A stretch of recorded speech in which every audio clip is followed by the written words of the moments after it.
तो फ्रेंड बहुत बहुत स्वागत है आपका लर्न बेसिक्स में। मैं हूं विश्व। तो आज के इस वीडियो में हम जानेंगे कि सिस्टम की इन्फॉर्मेशन कैसे चेक करते हैं, यानी कि जो भी बेसिक इन्फॉर्मेशन है आपके कंप्यूटर की वो कैसे चेक करते हैं आज के इस वीडियो में हम जानेंगे। तो देखिए, बेसिक इन्फॉर्मेशन से मतलब जैसे कौन सी विंडो पड़ी है, कितनी रैम है, ये सारी जो इन्फॉर्मेशन होती है, ठीक है। और इसके लिए हमें कंप्यूटर में बहुत रिसर्च करने की जरूरत नहीं, सिंपल एक शॉर्टकट की से ये सारी इन्फॉर्मेशन आपके सामने आ जाएगी। तो सबसे पहले एक वर्चुअल कीबोर्ड ओपन कर लेते हैं, ठीक है। ये कीबोर्ड मैं समझाने के लिए ओपन कर रहा हूं, आप अपने कीबोर्ड का यूज करिएगा, ठीक है।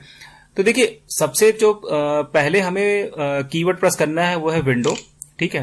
और विंडो के बाद हम जैसे ही पॉज बटन प्रेस करेंगे, देखिए पॉज बटन है, जैसे ही आप पॉज बटन प्रेस करेंगे तो आप देखेंगे कि सारी इंफॉर्मेशन जो आपके कंप्यूटर की है वो सामने आ गई, ठीक है। मतलब कौन सी विंडो है, कितनी रैम है, ये सारी इंफॉर्मेशन आ गई। तो बहुत सिंपल कीबोर्ड है, विंडो और पॉज बटन। वैसे आप मतलब सर्च में जाकर के सिस्टम इन्फॉर्मेशन लिखेंगे तो वहां से भी आपको ये सारी इन्फॉर्मेशन एक्सेस हो जाएगी। तो आई होप ये वीडियो आपके लिए बहुत हेल्पफुल रहा होगा। अगर कुछ प्रॉब्लम हो तो कमेंट सेक्शन में कमेंट करिएगा। मिलते हैं नेक्स्ट इंटरेस्टिंग वीडियो में। Till then have a nice day, take care, bye bye.